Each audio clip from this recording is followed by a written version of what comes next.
ایک دفعہ ایک بزرگ کسی گاؤں گئے اور دیکھا کہ ایک خاتون رو رہی ہے۔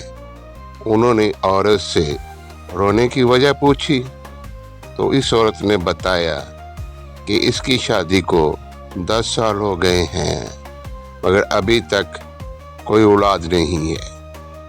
بزرگ نے کہا، تم پریشان مت ہو، میں مزار پر جا کر تمہارے نام کا چراغ جلاؤں گا اور تم صاحب اولاد ہو جاؤ گی۔ 10 سال کے عرصے بعد انہی بزرگ کا دوبارہ گاؤں سے گزر ہوا تو دیکھا اس عورت کے ارد گرد 10 بچے کھیل رہے ہیں۔ اس بزرگ نے عورت سے سوال کیا، یہ بچے کون ہیں؟ عورت نے جواب دیا، یہ سب میرے ہیں۔ تو بزرگ نے دوبارہ پوچھا کہ تمہارا خاوند کدھر ہے؟